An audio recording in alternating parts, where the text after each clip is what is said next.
नमस्ते हमारे प्यारे भाई, कैसे हैं आप सभी लोग। Good afternoon. गर्मी पड़ना शुरू हो गई है, सर्दी पूरी तरीके से जा चुकी है। एसी चलाने लायक मौसम आ गया है। कितनी अच्छी बात है। शुरू करते हैं मेरे भाई आज की कहानी। हमने टाइम स्पीड एंड डिस्टेंस नामक ये चैप्टर जो है पढ़ लिया है। अब हम इसके आगे अपना नया चैप्टर शुरू करेंगे, बोट एंड स्ट्रीम। सब लोग अपनी कॉपी में लिख लेंगे boat and stream. Boat and stream.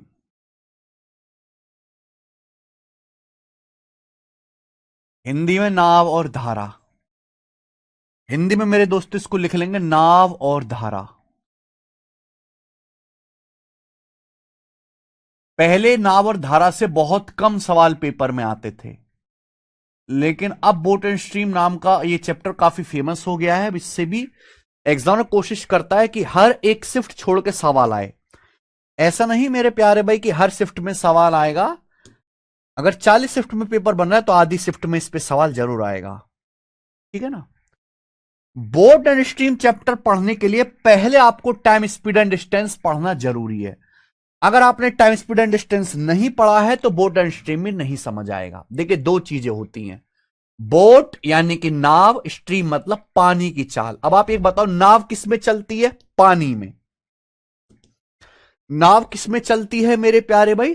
पानी में चलती है।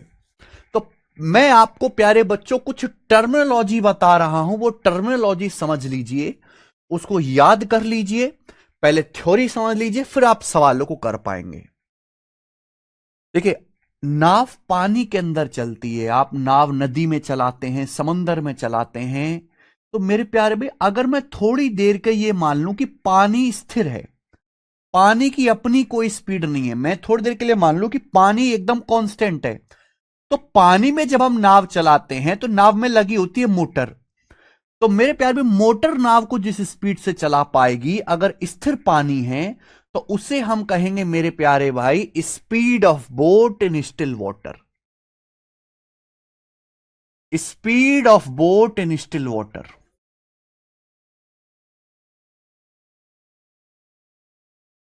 Speed of boat in still water.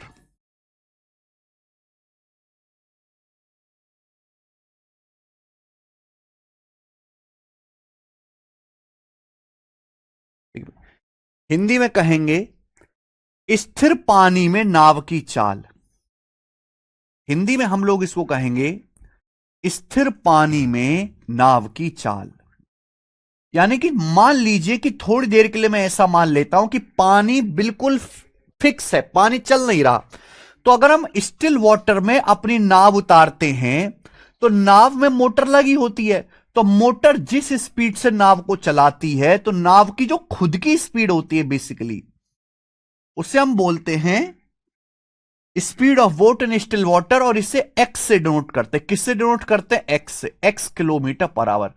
तो जब भी मैं आपके सामने एक्स कहूंगा तो आप समझ जाइएगा कि शांत जल में, स्टिल वाटर में नाव की चाल।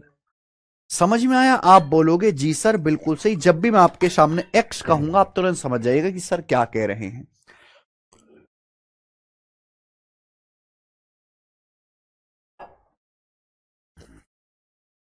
देखो मेरे भाई, नाव और पानी मेरे दोस्तों साथ साथ होंगे, क्योंकि नाव पानी के बिना नहीं चल सकती।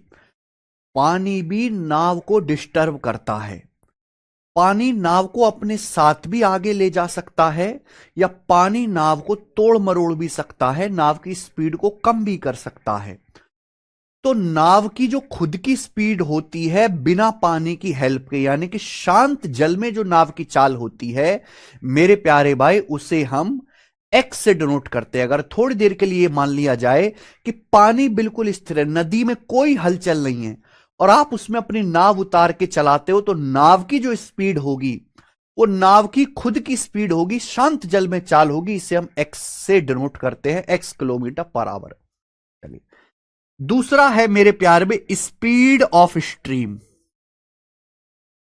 Speed of stream. Stream. Hindi में हम लोग इसको करंट भी बोलते हैं, स्पीड ऑफ स्ट्रीम या फिर करंट, एक ही बात है मेरे प्यारे भाई, एक ही बात है। हिंदी में इसको कहते हैं धारा, धारा या फिर पानी की चाल, धारा या पानी की चाल। समझ में आया? आप बोलोगे यस सर, अच्छी तरीके से समझ में आया है। तो मेरे प्यार में नदी में पानी जिस स्पीड से बहता है, नदी में पानी जिस स्पीड से बहता है, उससे हम कहते हैं कि भाई ये नदी इस स्पीड से बह रही है, और इसे वाई से डिनोट करते हैं, वाई किलोमीटर पर आवर। समझ में आया? तो आपको ये ध्यान रखना है एक्स और वाई क्या होते हैं। तो नाव की शांत जल में जो चाल होती है उसे हम लोग एक्स कहते हैं। धारा की जो चाल होती है, केशव ये सी चलाना, उसे हम वाई से डिनोट करते हैं। समझ में? अब यहां इस बात का ध्यान रखिएगा कि हमेशा x का मान y के मान से बड़ा होगा, हमेशा x की वैल्यू y की वैल्यू से बड़ी होगी। क्योंकि अगर नाव की स्पीड कम होगी और धारा की स्पीड ज्यादा होगी तो पानी तो नाव को अपने साथ बहा के ले जाएगा, और जब नाव ही बह जाएगी तो सवाल बनेगा ही नहीं। समझ में आया? क्लियर है? आप बोलोगे यस सर।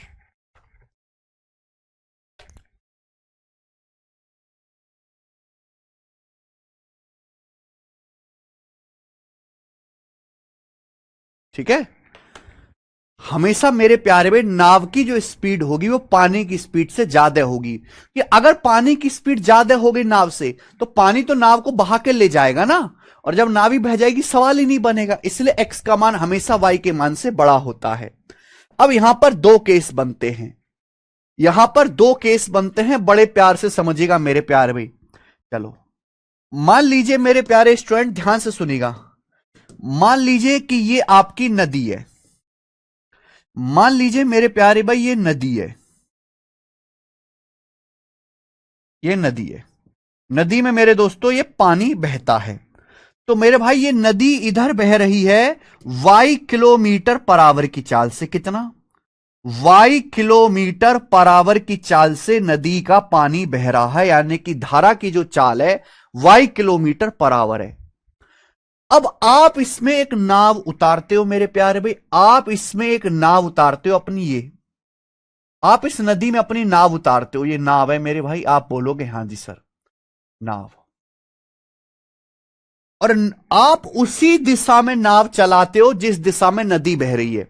नदी ऐसे राइट डायरेक्शन में जा रही है तो आप अपनी नाव भी राइट डायरेक्शन में चलाते हो। और नाव की शांत जल में जो चाल है, नाव की बोट की स्टिल वाटर में जो स्पीड है वो एक्स है, एक्स किलोमीटर पर आवर। यानी कि आप अपनी नाव को उसी दिशा में बहा के उसी दिशा में चला रहे हो जिस दिशा में नदी बह रही है। क्लियर है? आप बोलोगे हां जी सर। तो इसे बोलते हैं स्पीड ऑफ बोट।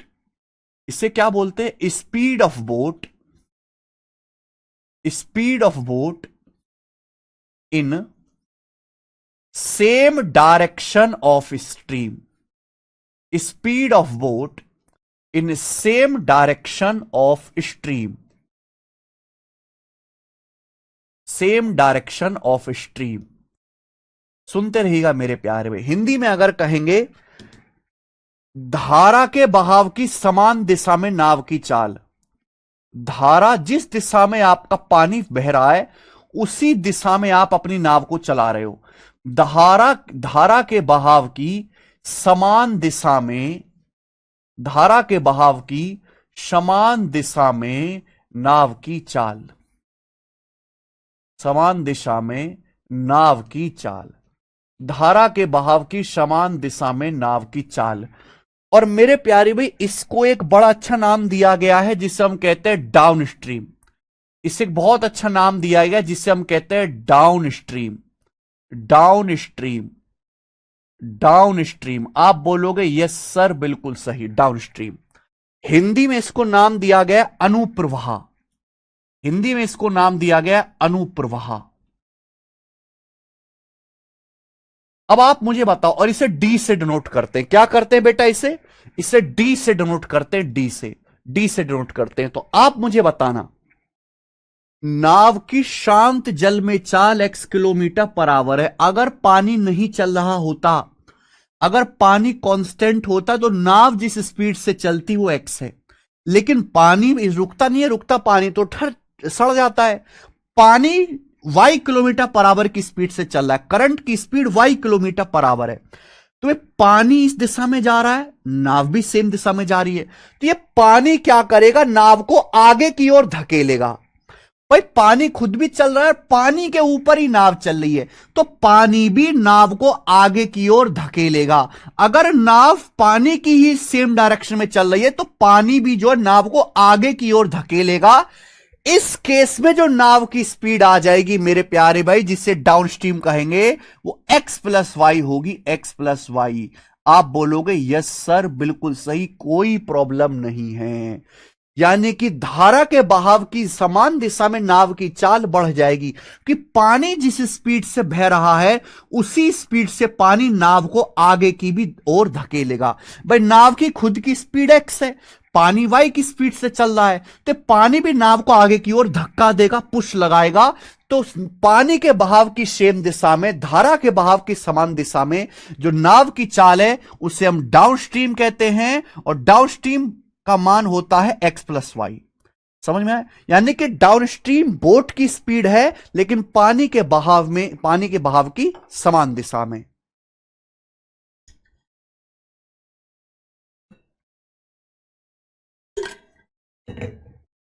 समझ में आया?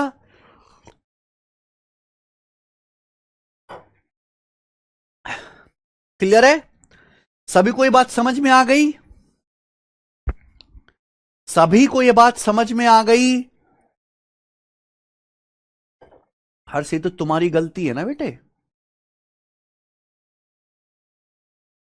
क्या आपको ये बात समझ में आ गई? देखो मेरे पढ़ाने का तरीका बहुत धीरे धीरे है। जहां कोई मास्टर बहुत हवाई बन रहा हो, 5 मिनट में समझा रहा है, मैं समझाऊंगा 20 मिनट में, 4 गुना समय लूंगा।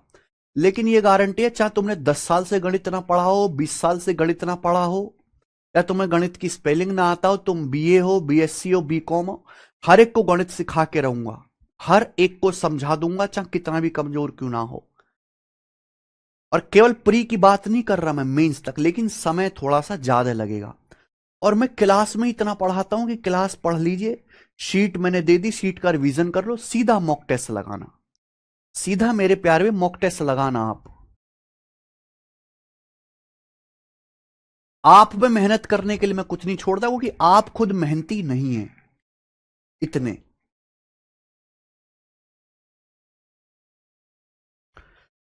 और मैथ तो ऐसी चीज है, अगर आपका मैथ मजबूत हो गया ना तो रीजनिंग अपने आप मजबूत हो जाएगी। ऐसा कोई बच्चा नहीं जिसके मैथ में 30 में से 30 सवाल सही हो रहे हो और रीजनिंग में 15 ही कर रहा हो। मैथ के जिस दिन सारे सवाल सही हुए, रीजनिंग के सारे सवाल सही हो जाएगा, चाहे रीजनिंग कतई मत पढ़ो आप। यानी कि आपका आधा सिलेबस मैथ पढ़ने से कंप्लीट हो जाता है। ठीक है जी, समझ में आया बच्चों? यहां तक किसी को कोई समस्या? तो डाउनस्ट्रीम की स्पीड आ गई जी x प्लस वाई, धारा के बहाव की समान दिशा में नाव की चाल। ओके, तो अगर पानी जिस दिशा में बह रहा, आप नाव भी उसी दिशा में चलाओगे तो पानी जो है नाव को आगे की ओर धकेलेगा। तो इस केस में जो नाव की स्पीड होगी, पानी के बहाव की समान दिशा में नाव की चाल, इसे डाउनस्ट्रीम कहते हैं, x प्लस वाई। हाँ जी, एस्केलेटर में भी सेम यही कॉन्सेप्ट लगेगा। ये पहला केस हो गया बच्चे। अब दूसरा केस समझिए मेरे भाई। देखिए अब आप खुद ही सोच पा रहे होंगे कि मैं दूसरा केस क्या बताने वाला हूं। बताओ बच्चों, दूसरा केस क्या है? मान लीजिए मेरे प्यारे भाई, ये नदी का बहता हुआ पानी है, ये नदी का बहता हुआ पानी है जो इधर बह रहा है y किलोमीटर पर आवर की चाल से, y किलोमीटर पर आवर की चाल से, राइट डायरेक्शन में। ठीक है जी, आप बोलोगे यस सर। अब आपने इसमें एक नाव उतारी मेरे प्यारे भाई, बिल्कुल खतरों के खिलाड़ी बनके, धूम मचाले बनके आपने मेरे प्यारे बच्चों इसमें नाव उतार दी, खतरों के खिलाड़ी बनके। मेरे प्यारे भाई ये आपकी नाव है, नाव जा रही है इस तरफ x किलोमीटर पर आवर की चाल से, नाव जा रही है इस तरफ x किलोमीटर पर आवर की चाल से। आप बोलोगे यस सर बिल्कुल सही। यानी कि पानी जिस दिशा में बह रहा है, आप उसके अपोजिट डायरेक्शन में अपनी नाव चला रहे हो। ठीक है बच्चे, आप बोलोगे यस सर हम समझ गए। यानी कि speed of boat in opposite direction of stream, speed of boat in opposite direction of stream, जिस दिशा में नदी बह रही है या नहर बह रही है मेरे प्यारे भाई, उसके अपोजिट डायरेक्शन में आप जो है जैकी चैन की तरह नाव चला रहे हो। कोई प्रॉब्लम? आप बोलोगे यस सर कोई प्रॉब्लम नहीं है। तो अगर इस बात को हिंदी में कहूं, धारा के प्रवाह की विपरीत दिशा में नाव की चाल, धारा के प्रवाह की विपरीत दिशा में नाव की चाल, धारा के प्रवाह की विपरीत दिशा में नाव की चाल।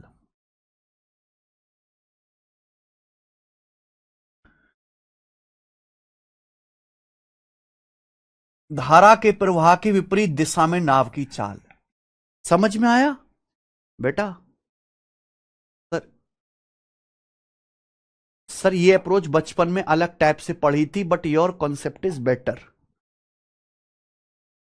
आप खुद मानो कि अगर हमारे जैसा टीचर जो इतना धीरे धीरे करके डिटेल में हर बात को लिख के बताता है, भाई चित्र भी बना रहा हूं छोटे बालक की तरह, दिशा भी दिखा रहा हूं, इंग्लिश में भी लिख रहा हूं, हिंदी में भी लिख रहा हूं, चार चार बार बोल भी रहा हूं, अगर ऐसा टीचर आपको स्कूल में मिला होता तो क्या आप सबका गणित अच्छा नहीं होता?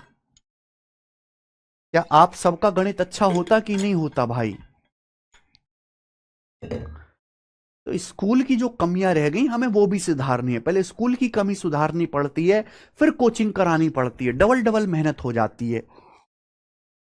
जब हम मेहनत करने के लिए तैयार हैं तो आपको किस बात की चिंता है?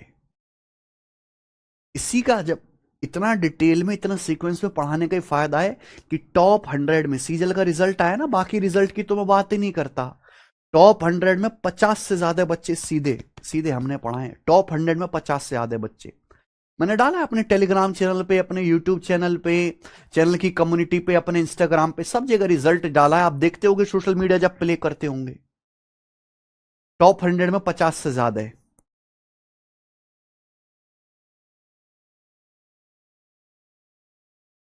कितनी बड़ी बात है। तो मेरे प्यार में पानी के बहाव की, धारा के प्रभाव की अपोजिट डायरेक्शन में, ठीक है जी, नाव की चाल, इसे मेरे दोस्त एक बहुत अच्छा नाम दिया गया है, इसको बोलते हैं अपस्ट्रीम। क्या नाम दिया गया बच्चों? इसका अपस्ट्रीम नाम दिया गया है, अपस्ट्रीम। यानी कि दो शब्द ध्यान रखने आपको, डाउनस्ट्रीम और अपस्ट्रीम। डाउनस्ट्रीम का मतलब पानी के बहाव की समान दिशा में नाव की चाल, अपस्ट्रीम मतलब पानी के बहाव की विपरीत दिशा में नाव की चाल, पानी के बहाव की अपोजिट डायरेक्शन में मेरे दोस्तों नाव की चाल, अपस्ट्रीम। हिंदी में मेरे दोस्तों इसको कहते हैं ऊर्ध्व प्रवाह। हिंदी में हम लोग इसको ऊर्ध्व प्रवाह कहते हैं, ऊर्ध्व प्रवाह। और इसे यू से डिनोट करते, किससे डिनोट करते हैं? यू से डिनोट करते हैं, यू से। डाउन स्ट्रीम को डी से डिनोट करते हैं, अप स्ट्रीम को यू से डिनोट करते हैं। अब आप मुझे बताओ क्या होगा भाई? पहली बात तो मैं पढ़ा चुका हूं, पानी में नाव तभी चल पाएगी जब नाव की खुद की स्पीड पानी की स्पीड से ज्यादा हो, तभी नाव चल पाएगी। अब नाव जा रही है इधर एक्स की स्पीड से, पानी बह रहा है अपोजिट डायरेक्शन में वाई की स्पीड से, तो पानी क्या करेगा? पानी नाव को अपने साथ खींच के ले जाने की कोशिश करेगा, पानी नाव की स्पीड को काटेगा, कम करेगा मेरे प्यारे भाई। तो उस केस में नाव की जो स्पीड आएगी इस केस में वो हो जाएगी एक्स माइनस वाई। क्या हो जाएगी बच्चे? X minus Y. ऐसा इसलिए हो रहा है क्योंकि यहां दोनों ऑब्जेक्ट एक के ऊपर एक चल रहे हैं मेरे प्यारे भाई। जैसे हवाई जहाज हवा में उड़ता है तो हवा और हवाई जहाज अलग चीजें हैं, लेकिन हवाई जहाज हवा में उड़ता है तो हवा हवाई जहाज की स्पीड को बढ़ाती भी है और अपोजिट डायरेक्शन में कम भी करती है। ऐसी नाव जो है पानी में चलती है, तो ये जो पानी है मेरे प्यारे भाई, पानी नाव की स्पीड को बढ़ाता भी है सेम डायरेक्शन में, अपोजिट डायरेक्शन में कम भी करता है। सबको समझ में आ गया? तो डाउन स्ट्रीम मतलब X plus Y, same direction में नाव की स्पीड, और अप स्ट्रीम मतलब एक्स माइनस वाई, ये ध्यान रखिएगा। तो मैंने अभी तक आपको यहां पे दो बातें बताई। एक तो हमेशा x का मान y से बड़ा होगा बच्चों। दूसरा मैंने आपको बताया डाउनस्ट्रीम की जो स्पीड होगी बच्चे वो x प्लस वाई होगी, और अपस्ट्रीम की जो स्पीड होगी मेरे प्यार भी, अपस्ट्रीम की जो स्पीड होगी वो x माइनस वाई होगी। आप बोलोगे यस सर बिल्कुल सही। ठीक है जी। अगर मैं इन दोनों को ऐड कर देता हूं मेरे भाई, अगर मैं इन दोनों को ऐड कर देता हूं तो मुझे बताओ क्या आएगा। ऐड कर देता हूं तो क्या आएगा, जल्दी से बताना,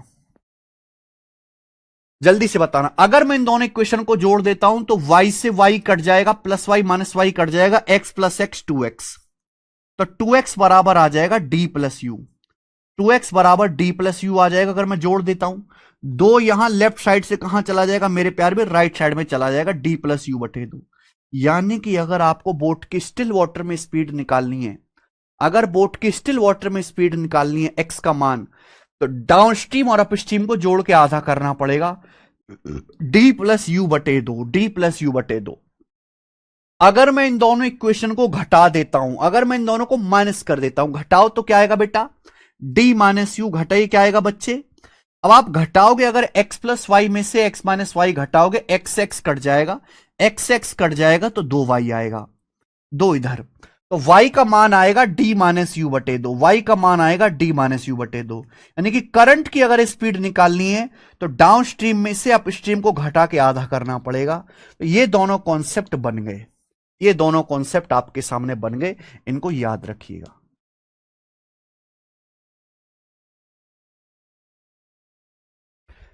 x का मान निकालना है तो डाउनस्ट्रीम अपस्ट्रीम को जोड़ के आधा कर दो, y का मान निकालना है तो डाउनस्ट्रीम अपस्ट्रीम को घटा के आधा कर दो। x का मान d प्लस यू बटे दो, y का मान निकालना है d माइनस यू बटे दो।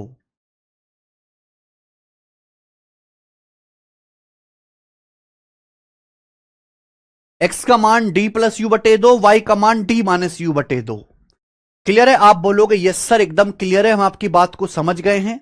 x का मान d प्लस यू बटे दो, y का मान d माइनस यू बटे दो। ठीक है बच्चे।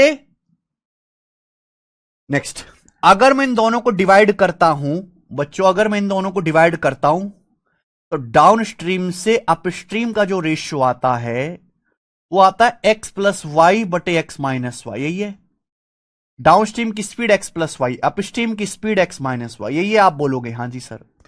मैंने आपको कॉम्पेंडो डिविडेंडो भी पढ़ा है रेशियो चैप्टर में। अगर मैं यहां से एक्स से वाई का रेशियो पूछूं तो क्या आएगा, अगर एक्स से वाई का रेशियो पूछूं तो क्या आएगा मेरे भाई, जल्दी से बताओ, एक्स से वाई का रेशियो क्या आएगा बताओ। यस अखिल सिंह, एक्स से वाई का रेशियो क्या आएगा, जल्दी से बताइए। एक्स से वाई का रेशियो भाई, अगर मैं इन दोनों को डिवाइड करता हूं तो downstream X plus Y, upstream X minus Y, तो डी बटे यू क्या आएगा, डी बटे यू बराबर क्या आएगा, एक्स प्लस वाई बटे एक्स माइनस वाई। तो एक्स से वाई का रेशियो क्या होगा, एक्स से वाई का रेशियो क्या होगा मेरे भाई, डी प्लस यू बटे D minus you, D plus you बटे D minus you, D plus you बटे डी माइनस यू। ठीक है ना। यानी कि ये ध्यान रखना है आपको, ये भी रटना है कि x बटे वाई, एक्स से y का रेशियो अगर आपको निकालना है तो सीधा d प्लस यू बटे D minus you, D plus you बटे D minus you, D plus you बटे D minus u. Boat and stream अलग है बेटा, टाइम स्पीड एंड डिस्टेंस से अलग है। आप कोई भी किताब से भी प्रैक्टिस करेंगे तो इसका अलग चैप्टर बना के दे रखा है। ये हमारी जैसे बुक है एसएससी मैथ्स की 8,000 इसमें क्वेश्चन है, इसमें भी बोट एंड स्ट्रीम का चैप्टर अलग से दे रखा है मेरे भाई। टाइम स्पीड एंड डिस्टेंस पे मिक्स नहीं है, अलग से होता है। नाव और धारा देखिए यहां पे, समय दूरी चाल अलग है और नाव धारा अलग है। ठीक है। एक्स बटे वाई बराबर डी प्लस यू बटे डी माइनस यू, ये कॉम्पेंडो डिविडेंडो है जो रेशियो में पढ़ाया था मैंने आपको।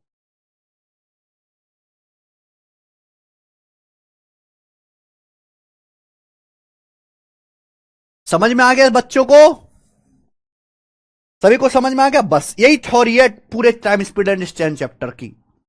एक फॉर्मूला और है जो बाद में बताएंगे।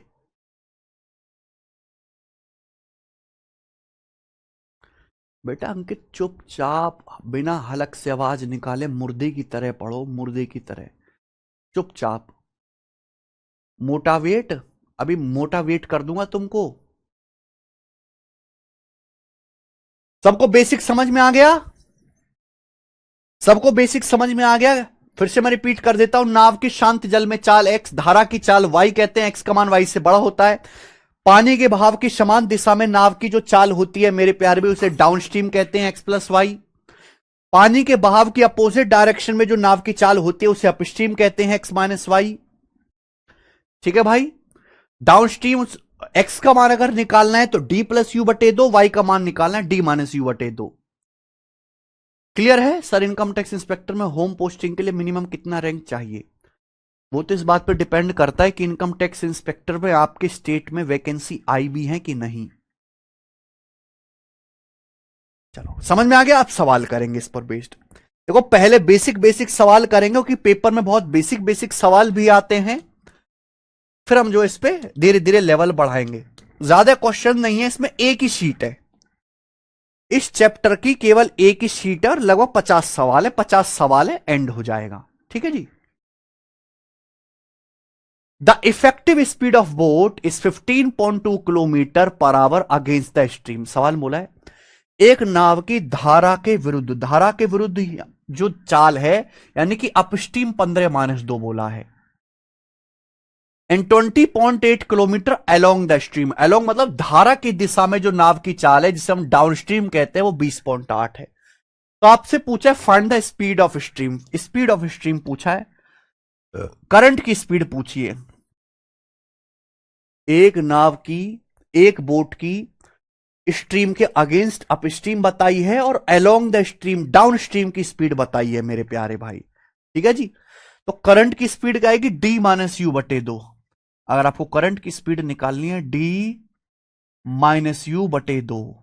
20.8 में से 15.2 घटाओगे तो कितना आएगा? 5.6। 5.6 बटे 2 यानी कि 2.8।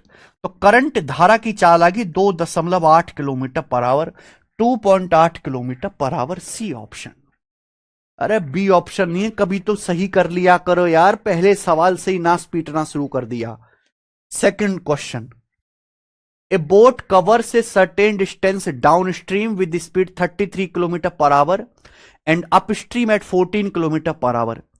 एक नाव कुछ दूरी धारा के अनुकूल, अनुकूल का मतलब समान दिशा, प्रतिकूल मतलब विपरीत दिशा। ठीक है भैया? क्या हुआ विकास कुमार जी? एक नाव जो है धारा के अनुकूल जाती है down stream 33 kilometre per hour की चाल से, धारा के प्रतिकूल यानी कि करंट के अगेंस्ट जाती है अप स्ट्रीम की स्पीड है 14 किलोमीटर पर आवर की चाल से। पूछा है find the speed of boat in still water and also find the speed of current.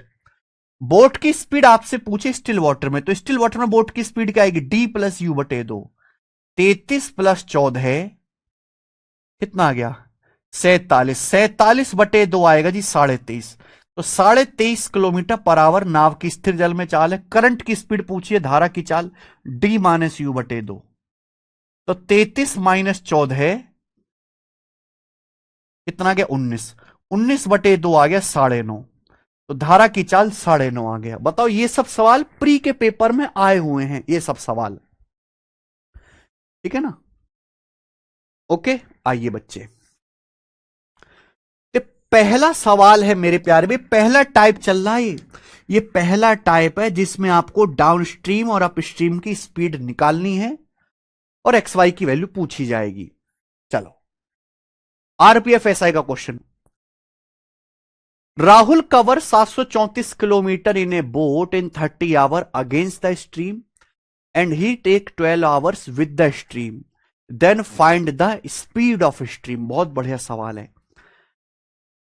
देखो मेरे भाई, ये जो सवाल है केवल स्पीड निकालने वाले हैं, पहला टाइप है केवल स्पीड निकालने वाला। देखो बच्चे, धीरे धीरे करके लेवल बढ़ाएंगे।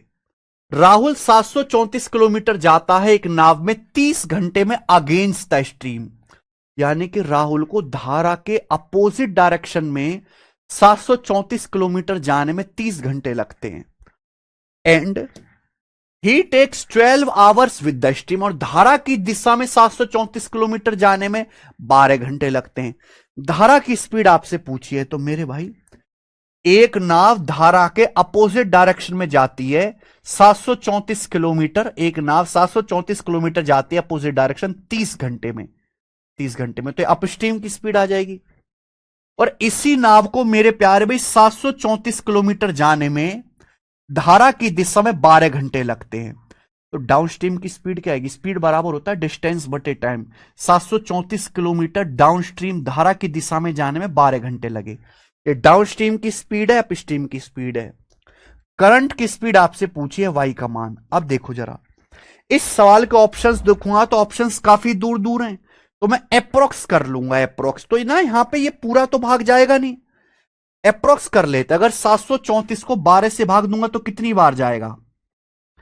12 चिंग 72, एक बच जाएगा 14, 12 कम 12, लगभग 61 जाएगा। 61 ये बताओ 734 को 30 से भाग दोगे कितनी बार जाएगा? 3 दूनी 6, 3 दूनी 6, 1 3 चौक 12 और 3 पंजे 15, 24.5, 24.5 आ जाएगा मेरे भाई, 24.5। क्लियर है? आप बोलोगे यस सर एकदम क्लियर है। तो डाउनस्ट्रीम की स्पीड आ गई 61, ये आ गई अपस्ट्रीम की स्पीड। अप्रोक्स डिवाइड किया है मैंने, तो करंट की स्पीड क्या होती है? धारा की चाल डी माइनस यू बटे 2, 61 माइनस 24.5/2, तो कितना आ जाएगा? 61 में से 24.5 घटाएंगे तो 36, अभी 36.5 आ जाएगा। 36.5/2 यानी कि अप्रोक्स ये आ जाएगा 18.25, लगभग 18 के करीब आ जाएगा। 18.25 के करीब कौन सा ऑप्शन है? पहला ऑप्शन। तो अप्रोक्स 18.25 करीब पहला ऑप्शन, पहला ऑप्शन आंसर है मेरे भाई। रेलवे आरपीएफ का लेटेस्ट सवाल है मेरे भाई, लेटेस्ट।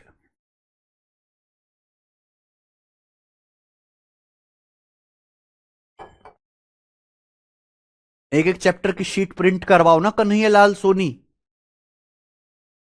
18.35।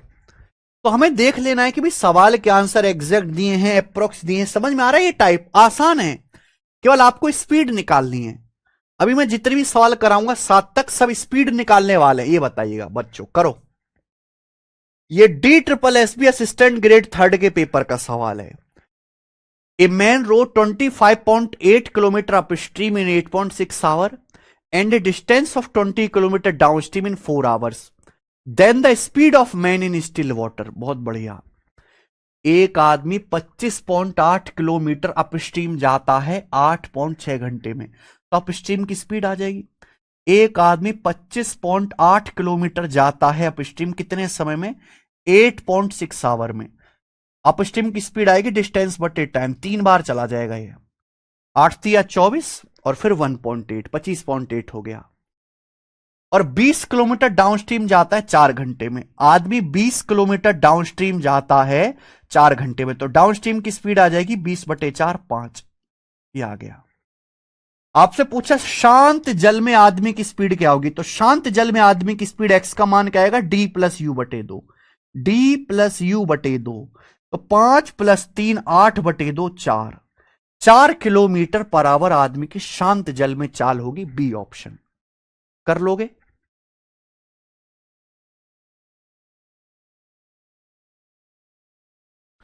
कर लोगे? नेक्स्ट ये बताओ, एसएससी जीडी 2023 के पेपर में सवाल आया है। एक आदमी धारा के अनुकूल 5 घंटे में 11 किलोमीटर नाव चलाता है और धारा के प्रतिकूल दिशा में 7 घंटे में चलाता है। स्पीड ऑफ स्ट्रीम बताना है किलोमीटर पर आवर में। भाई सेमी क्वेश्चन है, बस यहां पे आंसर फ्रैक्शन में बता दीजिए। एक नाव धारा के अनुकूल, अनुकूल का मतलब सेम डायरेक्शन, एक नाव स्ट्रीम के अलोंग जाता है। A person rows about 11 kilometre in 5 hour downstream. एक आदमी डाउन स्ट्रीम जाता है 11 किलोमीटर 5 घंटे में, डाउन स्ट्रीम की स्पीड है। और मेरे प्यारे रिटर्न आता है अपस्ट्रीम। ध्यान सुनिएगा, अगर कोई आदमी धारा की दिशा में जाएगा डाउन स्ट्रीम, वापस कैसे आएगा? धारा की विपरीत दिशा में अपस्ट्रीम। अगर कोई आदमी डाउनस्ट्रीम जाएगा तो वापस आते समय उसकी स्पीड अपस्ट्रीम हो जाएगी। कि धारा की दिशा में जाएगा तो लौटते समय उल्टा धारा के अपोजिट डायरेक्शन में आएगा। तो अपस्ट्रीम जाता है मेरे भाई 11 किलोमीटर 7 घंटे में, तो अपस्ट्रीम की स्पीड हो जाएगी 11/7। धारा की चाल पूछे d - u/2 आ जाएगा 11/5 माइनस 11/7/2 ये आ जाएगा। तो 5 सत्ते 35, 2 से 2 कट जाएगा 11/35 आ गया 11/35 11/35 11/35 kilometre per hour. A option answer है। कर लेंगे। नेक्स्ट ये बताओ, CP 2024 के पेपर का सवाल है।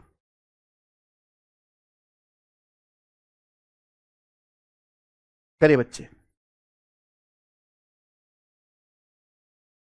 ए man wishes to cover 1 kilometre distance in river water. एक पुरुष नदी के पानी में 1 किलोमीटर की दूरी तय करना चाहता है। शांत जल में इस दूरी को तय करने में उसे 12 मिनट लगते हैं, but in the flowing river, बहती नदी में 13 मिनट लगते हैं। बहती नदी में 13 मिनट लगते हैं। The speed of flowing water of river, नदी के बहते पानी की चाल बताओ, यानी कि करंट की स्पीड बताने। बहुत बढ़िया सवाल है। अगर आपने एक क्वेश्चन मुझे करके बता दिया तो आप समझदार हैं। अगर आपने सवाल करके बता दिया हमें, जरा बताओ जी क्या आंसर है।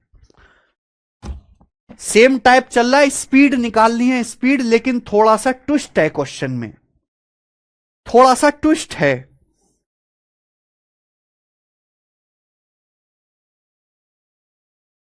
बताओ।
बहुत सही से लैंग्वेज पढ़ के समझनी है। एक आदमी 1 किलोमीटर की डिस्टेंस नदी के पानी में तय करना चाहता है। स्टिल वाटर में उसे 12 मिनट लगते हैं, यानी कि यहां से स्टिल वाटर की स्पीड आ जाएगी कि नहीं। चलो, स्टिल वाटर की स्पीड आ जाएगी। 1 किलोमीटर मेरे दोस्तों एक आदमी तय करता है 12 मिनट में। मिनट को कैसे लिखेंगे, 12 मिनट का मतलब 12/60 यानी कि 1/5 आवर। तो कोई आदमी शांत जल में 1 किलोमीटर जाता है 12 मिनट में। 12 मिनट का मतलब 1/5 घंटे में। तो एक्स के मान आ गया जी 5 किलोमीटर पर आवर। ये एक्स की वैल्यू आ गई। समझ में आया। आप बोलोगे जी sir, but in the flowing river he takes 30 minute. सारा खेल इस लाइन में फंसा हुआ है। एक बार बताओ भाई, बहती हुई नदी में तो आदमी नदी के दिशा में भी चल सकता है, नदी के अपोजिट दिशा में भी तैर सकता है। सवाल में यह तो बताया नहीं गया। सवाल में यह बताया गया कि शांत जल में एक आदमी को 1 किलोमीटर तैरने में 12 मिनट लगते हैं, लेकिन बहती नदी में तैरने में 13 मिनट लगते हैं। बहती नदी में, अब बहती नदी में समय ज्यादा लग रहा है भाई, 12 मिनट शांत जल में लग रहा है 12 मिनट, लेकिन जब आदमी बहती हुई नदी में तैरता है तो 13 मिनट लग रहा है। 12 मिनट से 13 मिनट समय ज्यादा लग रहा है। आदमी को समय ज्यादा क्यों लगेगा? ये आपको बताया नहीं कि आदमी किस डायरेक्शन में बह रहा है, आपको खुद से सोचना पड़ेगा मेरे भाई। भाई एक आदमी को शांत जल में 1 किलोमीटर तैरने में 12 मिनट लगते हैं, लेकिन जब बहती हुई नदी में आदमी तैरता है तो 13 मिनट लगते हैं। समय ज्यादा लगा। समय ज्यादा क्यों लगा? क्योंकि आदमी नदी के अपोजिट डायरेक्शन में तैर रहा है, विपरीत दिशा में। भाई नदी के बहाव की, अगर आप नदी के बहाव की डाउनस्ट्रीम की स्पीड हमेशा अपस्ट्रीम से ज्यादा होगी। डाउनस्ट्रीम की स्पीड अपस्ट्रीम से ज्यादा होती है मेरे प्यारे भाई, इसलिए डाउनस्ट्रीम में समय कम लगेगा, अपस्ट्रीम में समय ज्यादा लगेगा। आदमी मेरे प्यारे भाई नदी के बहाव की विपरीत अपोजिट डायरेक्शन में दौड़ रहा है, ज्यादा मेहनत कर रहा है, ज्यादा टाइम लगेगा। बिल्कुल विकल्प तिवारी। तो यह सवाल में आपको बताया नहीं गया है, इसलिए अच्छी बात है, कॉमन सेंस से सोचना पड़ेगा कि आदमी 1 किलोमीटर जा रहा है बहती हुई नदी में 13 मिनट में, ज्यादा समय ले रहा है, यानी कि नदी के अपोजिट डायरेक्शन में तैर रहा है। तो यहां से आप अपस्ट्रीम की स्पीड निकाल सकते हैं कि आदमी अपस्ट्रीम जाता है 1 किलोमीटर कितने समय? 13 मिनट में। 13 मिनट को आवर में लिखेंगे तो 13/60 आवर, तो ये ऊपर चला जाएगा 60/13। तो अपस्ट्रीम की स्पीड 60/13 किलोमीटर पर आवर होगी अपस्ट्रीम की स्पीड। तो आपसे पूछा करंट की स्पीड, करंट की स्पीड आपसे पूछिए, नहीं निकाल सकते मेरे भाई। अपस्ट्रीम की जो स्पीड होता है वो x माइनस वाई होती है। x का मान 5 है, 5 माइनस वाई, तो यहां से y का मान क्या आएगा भाई? 5 माइनस 60/13, तो 13 पंजे 65, 65 माइनस 60, 5/13। तो करंट की स्पीड 5/13 किलोमीटर पर आवर है। 5/13 किलोमीटर पर आवर। कितना बढ़िया सवाल था ये, समझ में आया?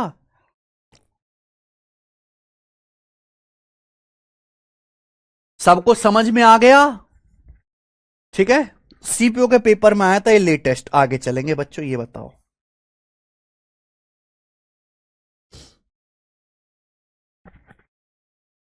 ये करिए।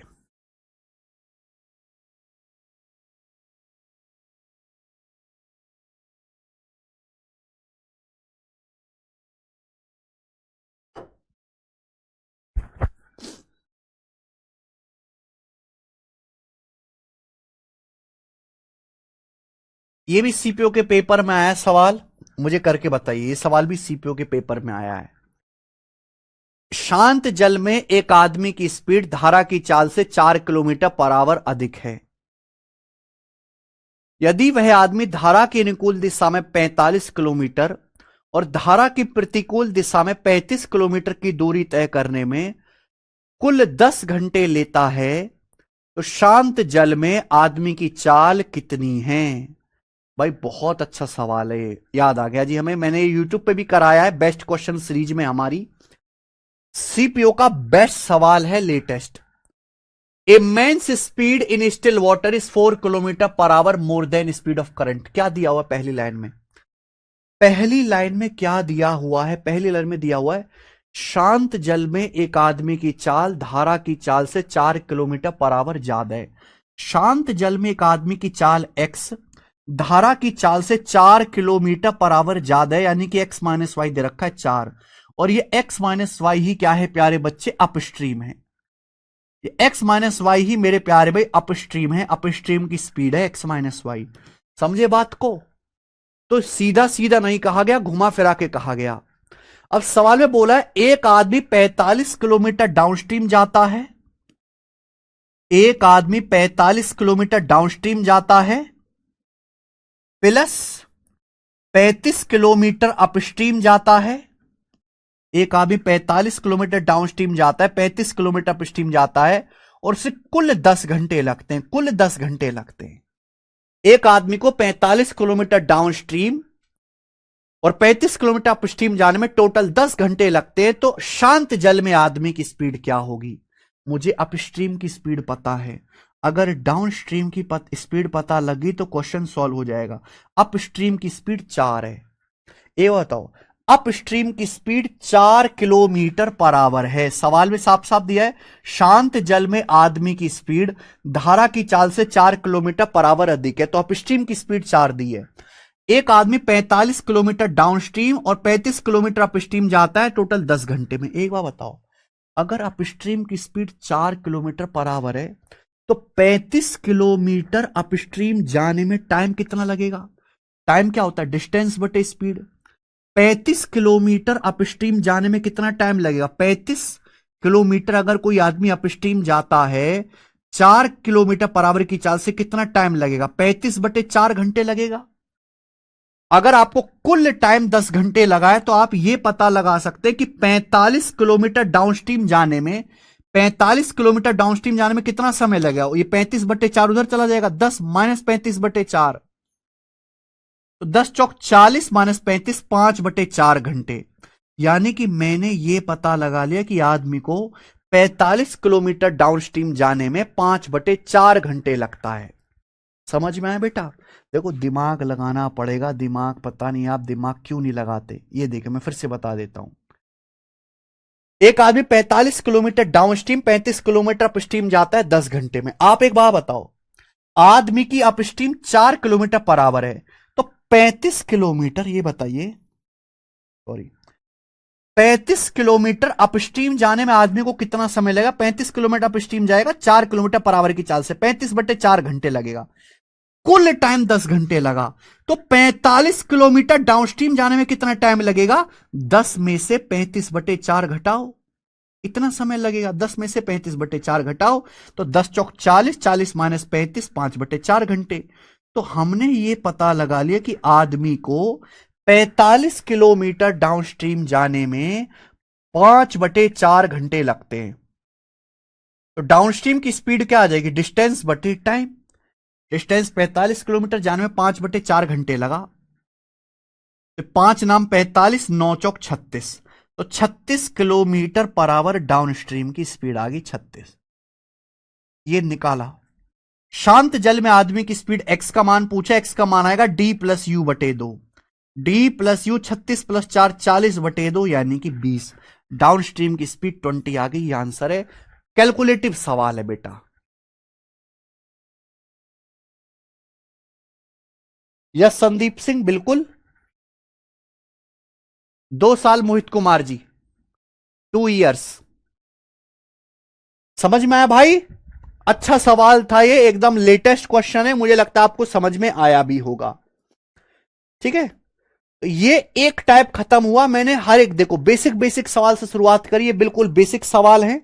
धीरे धीरे मैंने लेवल बढ़ाया, कैलकुलेटिव सवाल, अच्छी लैंग्वेज वाले सवाल, स्पीड वाले मेरे भाई। ठीक है ना? अब आगे चलेंगे। नेक्स्ट क्वेश्चन, अगला सवाल, अगला टाइप। कभी कभी आपसे स्पीड ना पूछ के डिस्टेंस पूछ लेता है। एक ही सवाल करवाएंगे बच्चों। ये बताओ,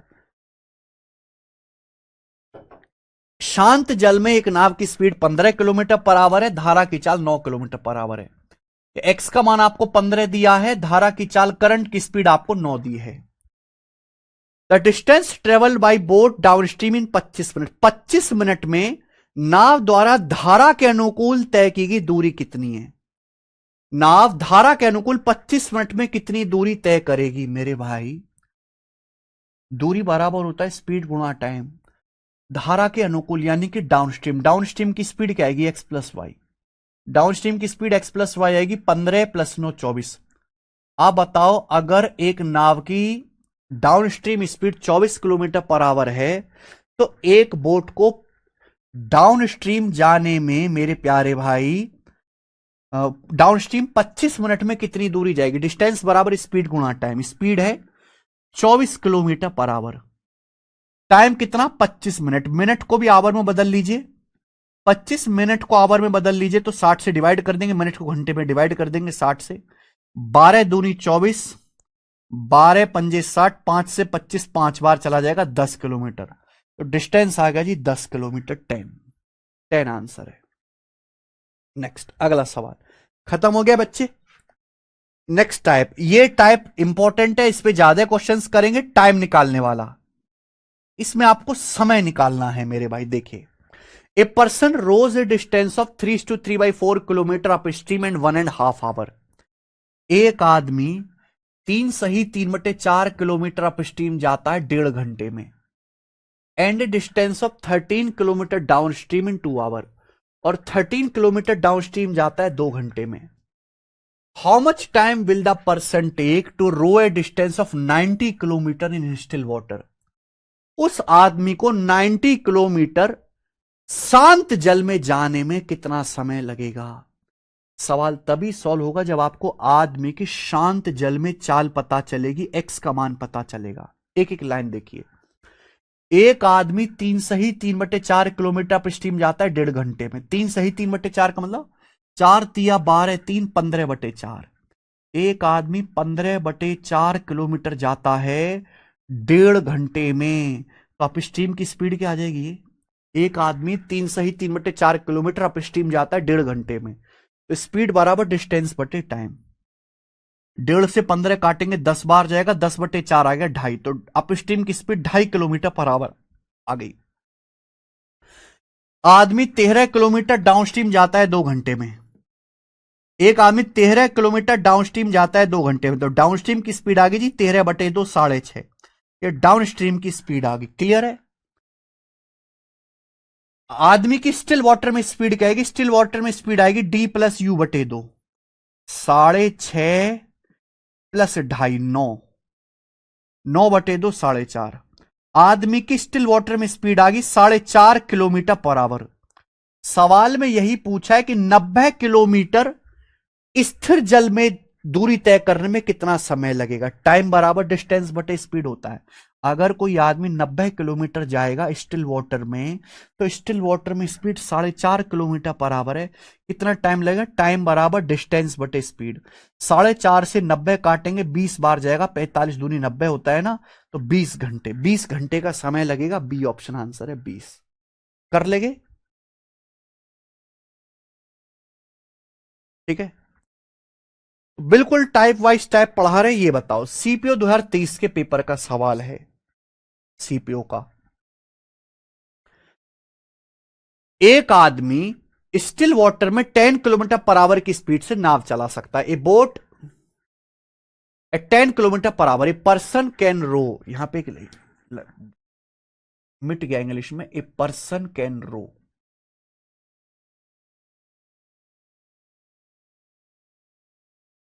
अब ठीक है। एक आदमी स्थिर जल में 10 किलोमीटर पर आवर की स्पीड से नाव चला सकता है। आदमी की शांत जल में चाल एक्स का मान 10 दिया है। धारा की करंट की स्पीड 7 किलोमीटर पर आवर दी है। क्या बोला है। What the time taken to row a distance of 85 kilometre downstream. धारा प्रवाह की दिशा में 85 किलोमीटर तक नाव चलाने में कितना समय लगेगा। डाउन स्ट्रीम 85 किलोमीटर जाने में कितना समय लगेगा। डाउन स्ट्रीम की स्पीड क्या आ गई, X+Y। 10 + 7 17 किलोमीटर पर आवर आ गई। अगर कोई आदमी 85 किलोमीटर डाउन स्ट्रीम जाएगा, तो डाउन स्ट्रीम जाएगा 17 किलोमीटर पर आवर की चाल से। कितना समय लगेगा, 5 घंटे लगेगा। टाइम बराबर डिस्टेंस बटे स्पीड, 5 घंटे। इतना बेसिक सवाल था, आया हुआ है पेपर में। आगे चलेंगे। सवाल है बच्चे आपके सामने यहां पर 11। ये बताओ, जीडी 2023 के पेपर का करिए। Very good Kartik. करो बच्चों जीडी का सवाल।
ए boat can travel eight A speed of 15.5 kilometre per our in still water. एक नाव शांत जल में 15.5 किलोमीटर पर आवर की स्पीड से यात्रा करता है, यानी कि बोट की स्टिल वाटर में स्पीड एक्स का मान दिया है। धारा की चाल 4.5 किलोमीटर पर आवर है। बोला है धारा की दिशा में 76 किलोमीटर और धारा की विपरीत दिशा में 104.5 किलोमीटर जाने में कितना टाइम लगेगा। यानी कि एक नाव को 76 किलोमीटर डाउनस्ट्रीम जाना है और 104.5 किलोमीटर अपस्ट्रीम जाना है। कितना टाइम लगेगा? टाइम बराबर होता है डिस्टेंस बटे स्पीड। भाई डाउनस्ट्रीम की स्पीड निकालो ना। डाउनस्ट्रीम की स्पीड आएगी एक्स प्लस वाई। 15.5 में 4.5 जोड़ूंगा 20 किलोमीटर पर आवर डाउनस्ट्रीम की स्पीड आएगी। अपस्ट्रीम की स्पीड आएगी एक्स माइनस वाई। 15.5 में 4.5 घटाऊंगा 11 किलोमीटर पर आवर अपस्ट्रीम की स्पीड आएगी। 76 किलोमीटर डाउनस्ट्रीम जाओगे 20 की चाल से इतना समय लगेगा, क्योंकि टाइम बराबर डिस्टेंस बटे स्पीड। 104.5 किलोमीटर अपस्ट्रीम जाओगे 11 की स्पीड से इतना टाइम लगेगा बटे 11। मैंने भाग दे दिया डिस्टेंस को मेरे दोस्तों स्पीड से। 76 को 20 से भाग देंगे 3.8। 104.5 को 11 से भाग देंगे 11 में 99, 5 11 5 55, 9.5 आया। तो 9 और 3 12, 8 5 13, तो आ गया मेरे पे 13.3 आवर। तो 13.3 घंटे लगेगा, यानी कि 13 घंटे समथिंग ये आंसर है। आप कहोगे सर मिनट में कैसे कन्वर्ट करें? 13 घंटे 13.3 मतलब होता है 13 घंटा प्लस 0.3 घंटा। अब 0.3 घंटे को मिनट में बदलना है तो 1 घंटे में 60 मिनट होते, 60 से गुणा कर दो। 0.3 को 60 से गुणा कर दो 18 मिनट।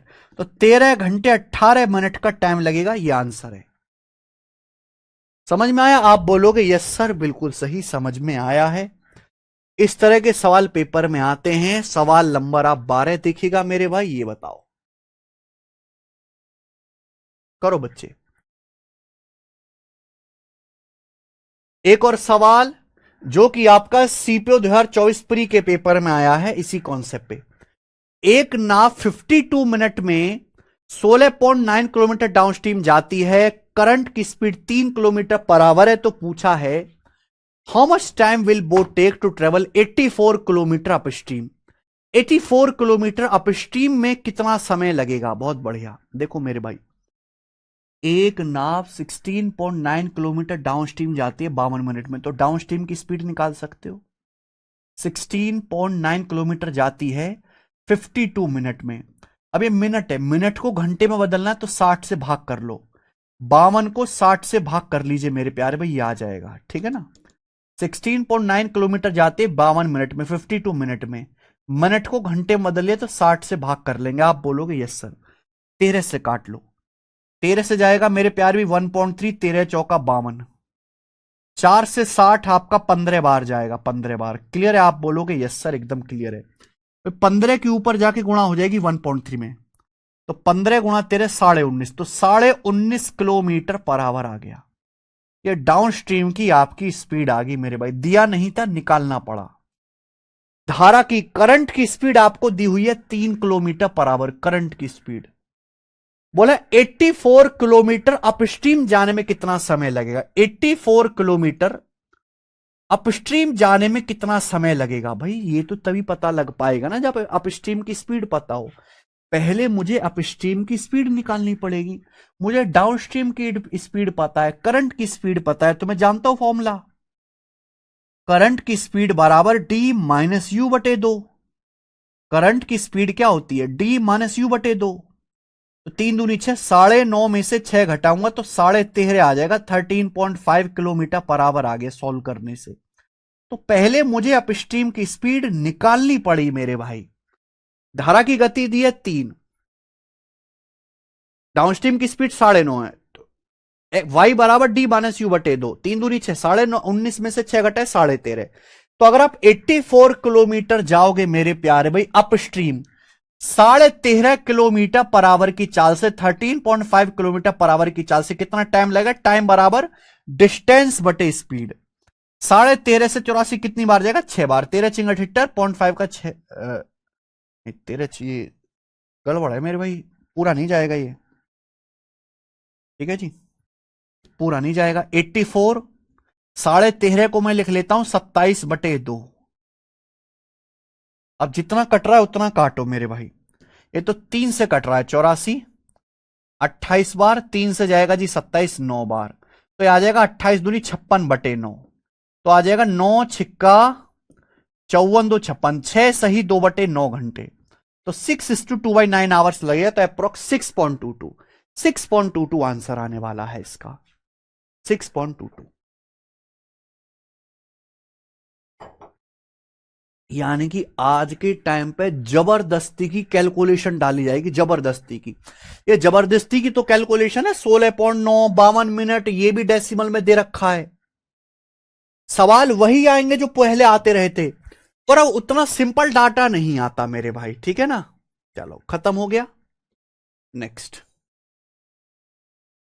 अगला टाइप। ये टाइप खत्म हो गया, अगला टाइप आ गया बच्चे, नेक्स्ट वैरायटी। नेक्स्ट वैरायटी, एक ही सवाल कराऊंगा इस वैरायटी पर, एक ही, ज्यादा है, मुश्किल नहीं है। दो नाव ए और बी एक दूसरे की ओर 272 किलोमीटर की दूरी से दो स्थानों से चलना शुरू करती हैं। मेरे भाई ध्यान सुनेगा, ये दो जगह हैं मेरे भाई, यहां से दो नाव चलना शुरू करती हैं ए और बी। यहां से दो नाव ए और बी एक दूसरे की ओर चलना शुरू करती हैं, नाव, दो नाव ए और बी एक दूसरे की ओर, दोनों नाव 272 किलोमीटर की दूरी पर है, 272 किलोमीटर की दूरी पर है एक दूसरे से। शांत जल में ए और बी की चाल 32 और 36 किलोमीटर पर आवर है। स्टिल वाटर में ए की स्पीड 32 है, बी की स्पीड 36 है। बोला ए डाउनस्ट्रीम जाती है, बी अपस्ट्रीम जाती है, कितने समय बाद, in how much time they will meet each other, कितने समय बाद वो एक दूसरे से मिलेंगी, टाइम आपसे पूछा है। देखो भाई, अगर सवाल में ये बात ना भी दी होती, ये वाली बात, तो भी आप ये सवाल कर लेते। मान लीजिए जैसे करंट की स्पीड वाई है, भाई नाव अगर पानी में चलेगी तो बिना करंट के तो चलेगी नहीं, पानी भी चलेगा। मान लीजिए करंट की स्पीड वाई है, अगर एक ही शांत जल में चाल 32 है, ये ध्यान देखो, ए और बी अपोजिट डायरेक्शन में चल रही हैं। अगर ए डाउनस्ट्रीम चलेगी तो बी अपस्ट्रीम चलेगी, या उल्टा हो सकता है। अगर ए अपस्ट्रीम जाएगी तो बी रिवर्स डाउनस्ट्रीम आएगी। तो अगर ए की स्पीड 32 किलोमीटर पर आवर है, ए डाउनस्ट्रीम चलती है, तो ए की स्पीड आ जाएगी 32 + वाई। बी अपस्ट्रीम चलती है तो बी की स्पीड आ जाएगी भाई 36 - वाई, क्योंकि अपस्ट्रीम की स्पीड x - वाई होती है, डाउनस्ट्रीम की स्पीड x + वाई होती है। दोनों नाव एक दूसरे की ओर चल रही हैं, तो अगर एक नाव डाउनस्ट्रीम होगी दूसरी अपस्ट्रीम में चलेगी। कितने टाइम बाद मिलेंगे, टाइम बराबर डिस्टेंस है 272 किलोमीटर, दो नाव एक दूसरे की ओर चलें, बट रिलेटिव स्पीड होता है s1 + s2, अपोजिट डायरेक्शन में रिलेटिव स्पीड s1 + s2। अगर एक दूसरे की ओर चल रहे हैं अपोजिट डायरेक्शन में, रिलेटिव स्पीड s1 + s2। सवाल का अच्छा लॉजिक ये है कि यहां ये y से -y से y कट जाएगा, 32 और 36 68, 272 को 68 से भाग देंगे, 4 बार चलाएगा, 4 घंटे। यानी दोनों नाव एक दूसरे से 4 घंटे के बाद मिलेंगी, 4 घंटे आंसर। समझ में आ गया बच्चे? आप बोलोगे सर बहुत अच्छे से समझ में आया है, गोरा सवाल है। खत्म हो गया, आगे चलेंगे अगला।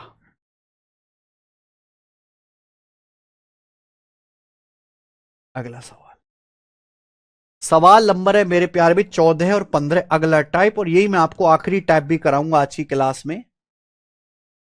बताइए बच्चों, 14 और 15।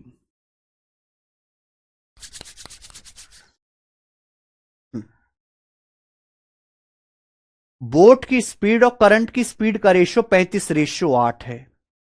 The boat goes along with the current in 5 hour 10 minute. एक नाव धारा के अनुकूल 5 घंटे 10 मिनट में जाती है, नाव को वापस आने में कितना समय लगेगा, वापस आने में नाव को कितना समय लगेगा। बहुत बढ़िया सवाल है, जबरदस्त क्वेश्चन मैं कहूंगा इसे।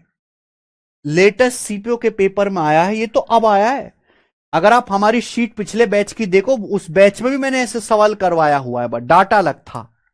देखिए, एक बोट की the ratio of speed of boat to that of current is 35:8, यानी कि एक्स से वाई का रेशियो दे रखा है, नाव की गति और धारा की गति का रेशियो दे रखा है। अब एक बार बताओ, एक नाव डाउनस्ट्रीम जाती है मेरे प्यारे भाई 5 घंटे 10 मिनट में, तो पूछा है वापस आने में कितना समय लगेगा। यानी कि अगर कोई नाव डाउनस्ट्रीम जाती है तो वापस कैसे आएगी, अपस्ट्रीम वापस आएगी। अगर कोई नाव डाउनस्ट्रीम जाती है एक जगह से दूसरी जगह, तो अगर नाव वापस आएगी मेरे प्यारे भाई, तो वापस ये जो डिस्टेंस आएगी, नाव अपस्ट्रीम आएगी मेरे भाई। यानी कि सेम डिस्टेंस होगा तो टाइम स्पीड का रेशियो उल्टा हो जाएगा। यहां पर नाव जितनी डिस्टेंस जाती है, सेम उतनी ही डिस्टेंस वापस आती है। अगर डिस्टेंस सेम है तो स्पीड टाइम का रेशियो रिवर्स होता है, रिवर्स। एक नाव की स्पीड का करंट की स्पीड का रेशियो 35:8 है। तो यहां से डाउनस्ट्रीम और अपस्ट्रीम की स्पीड का रेशियो क्या होगा, डाउनस्ट्रीम की स्पीड आ जाएगी x प्लस वाई, 35 + 8 43। अपस्ट्रीम की स्पीड आएगी x माइनस वाई, 35 - 8 27। ये डाउनस्ट्रीम और अपस्ट्रीम की स्पीड का रेशियो है, ये डाउनस्ट्रीम अपस्ट्रीम की स्पीड का रेशियो है। तो डाउनस्ट्रीम अपस्ट्रीम में लगने वाले टाइम का रेशियो क्या होगा, रिवर्स होगा। टाइम का रेशियो क्या होगा मेरे भाई, 27:43 रिवर्स होगा। यानी कि डाउनस्ट्रीम में और अपस्ट्रीम में जो टाइम लगता है, उस टाइम का रेशियो रिवर्स होगा, 27:43। यानी कि अगर कोई नाव डाउनस्ट्रीम जाती है, फिर सेम डिस्टेंस लौट के अपस्ट्रीम आती है, तो उसमें लगने वाले टाइम का रेशियो उल्टा होगा, 27:43। अब बोला है एक नाव धारा के अनुकूल 5 घंटे 10 मिनट में जाती है। 5 घंटे 10 मिनट क्या होता है, एक घंटे में 60 मिनट होते हैं, 5 घंटे 300 मिनट और 310 मिनट। एक नाव जो है धारा के अनुकूल 310 मिनट में जाती है, एक नाव जो है 310 मिनट में जाती है डाउनस्ट्रीम, तो सेम डिस्टेंस वापस कितने समय में आएगी। अब इस सवाल के आंसर काफी दूर दूर है, मैं एग्जैक्ट कैलकुलेशन नहीं करूंगा, मैं तो पागल हो जाऊंगा। मैं अप्रोक्स कैलकुलेशन करूंगा। 27 से 310 कितने गुना है, 27 एकम 27, 4 जीरो बच जाएगा मेरे प्यारे भाई, 10.27 एकम 27, फिर बच जाएगा 13, 27 पंजे 135, 1.15 गुना दिख रहा है। 27 से कम 27, 4 जीरो, 27 से कम 27, 13, 27 पंजे 135, तो ये भी 1.15 गुना होगा। सॉरी सॉरी, 11.5 गुना दिख रहा है।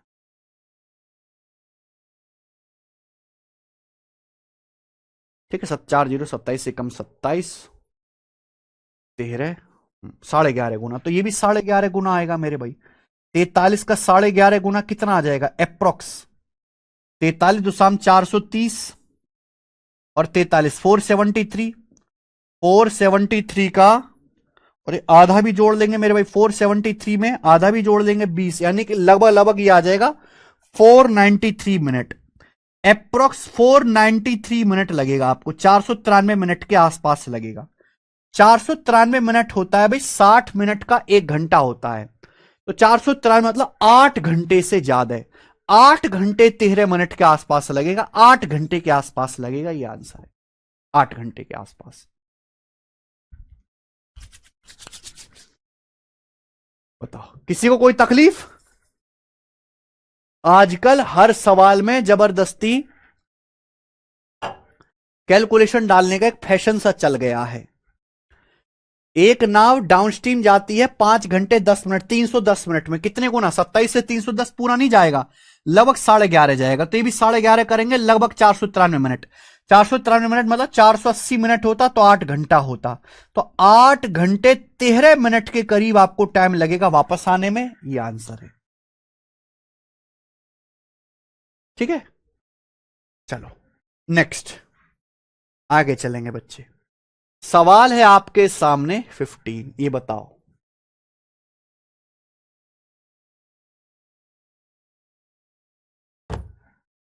लास्ट क्वेश्चन है इसी टाइप का। The speed of boat in still water is 25 kilometre per hour and speed of current is 7 kilometre per our. शांत जल में एक नाव की चाल 25 है और धारा की चाल 7 किलोमीटर पर आवर है। एक नाव ए से बी तक जाने में और फिर बी से ए तक लौटने में कुल 6 घंटे 40 मिनट लगते हैं। ठीक है, find the time taken by boat to cover twice the distance of A B downstream. सवाल में यह पूछा है कि नाव को ए बी की दुगुनी दूरी डाउनस्ट्रीम जाने में कितना समय लगेगा। नाव द्वारा धारा के अनुकूल प्रवाह में ए बी की दुगनी दूरी तय करने के लिए समय ज्ञात कीजिए। बहुत बढ़िया सवाल। देखो मेरे भाई, एक नाव एक जगह ए से बी तक जाती है। मान लीजिए एक नाव जो है एक जगह ए से दूसरी जगह बी तक जाती है। अगर कोई नाव ए से बी तक डाउनस्ट्रीम जाएगी सपोज, तो वापस कैसे लौट के आएगी? फिर अपस्ट्रीम लौट के आएगी।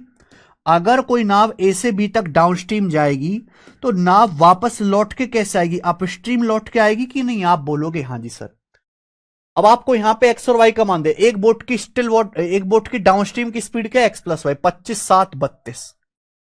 अपस्ट्रीम की स्पीड क्या है? X minus y, 25 minus 7 18। तो आप मुझे बताओ डाउनस्ट्रीम और अपस्ट्रीम की स्पीड का रेशियो क्या है? स्पीड का रेशियो तो आप कहोगे सर ये 2 से कट जाएगा 16 रेशियो 9, 2 से कट जाएगा 32 18 का 16 9। तो डाउनस्ट्रीम अपस्ट्रीम में जो टाइम लगेगा, टाइम का रेशियो रिवर्स होगा। 9 रेशियो 16 रिवर्स होगा। आप बोलोगे आंसर रिवर्स होगा।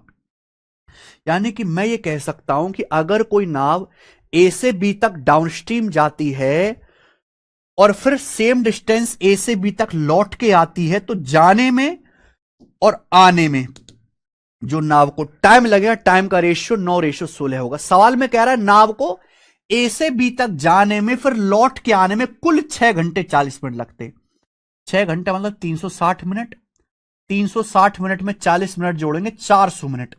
भाई एक नाव को ए से बी तक जाना फिर वापस लौट के आने में कुल 6 घंटे 40 मिनट लगे, जबकि जाने आने में टाइम कितना लगा?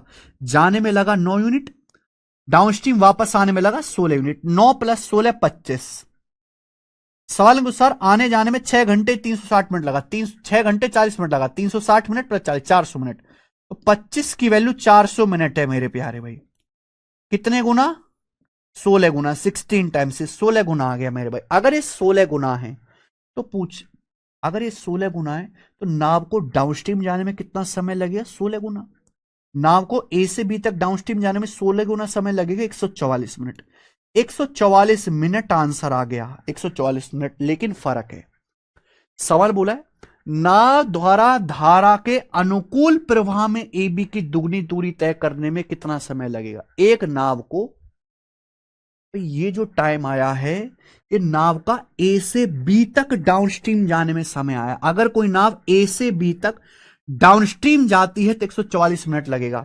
यहां भी यही पूछा है कि नाव को डाउनस्ट्रीम जाने में लेकिन डबल डिस्टेंस जाने में कितना समय लगेगा। भाई अगर आप ए बी का डबल डिस्टेंस जाओगे तो समय भी आपको डबल लगेगा, 288 मिनट।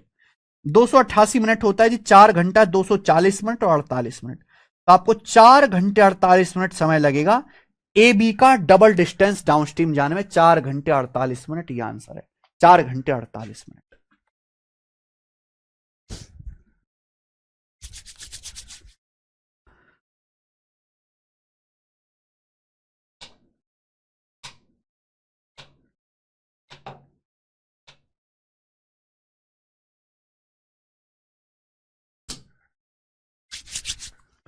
समझ में आ गया बच्चे? इसी के साथ हम आज की क्लास को करते हैं दी एंड। ठीक है, मैंने आपको कॉन्सेप्ट भी बताया, 15 सवाल भी हमारे हुए।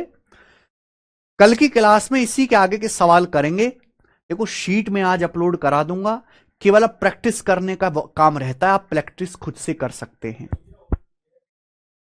हो चुकी है, शीट अपलोड हो चुकी है। प्रैक्टिस करेगा मेरे प्यारे भाई, ठीक है ना। ज्यादा सवाल नहीं है इसमें, 85 सवाल है।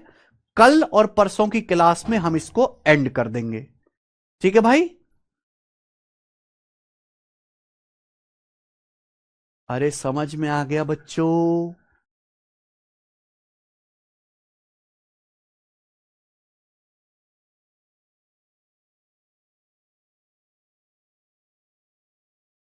हाय आर्यन राज जी। ठीक है, कल हमारी क्लास नोट्स वाली बुक आई थी अर्थमेटिक के कंप्लीट क्लास नोट्स, किसी बच्चे ने ऑर्डर किया है? खैर, आप में से जो नोट्स बना रहे हैं, खुद के जो शॉर्ट नोट्स बना रहे हैं, उनको तो खैर लेने की जरूरत नहीं है। ये क्लास नोट्स आप उन बच्चों को सजेस्ट करिएगा जो बेचारे जॉब करते हैं, ज्यादा समय नहीं मिलता पढ़ने का, या लाइब्रेरी में है, या थोड़े आलसी टाइप के हैं, अभी बीए बीकॉम अपनी डिग्री कर रहे हैं, वो बैच की क्लास तो देख लेते हैं लेकिन लिख नहीं पाते पूरा। तो उनको ये सजेस्ट करेगा कि अर्थमेटिक के क्लास रूट्स हैं जो हम क्लास में पढ़ाते हैं, वही है मेरे भाई इसमें सारे के सारे क्वेश्चंस। ठीक है, अर्थमेटिक क्लास नोट्स हैं अभी ये मार्केट में अवेलेबल, फ्लिपकार्ट पे मिल जाएंगे बच्चे। ओके।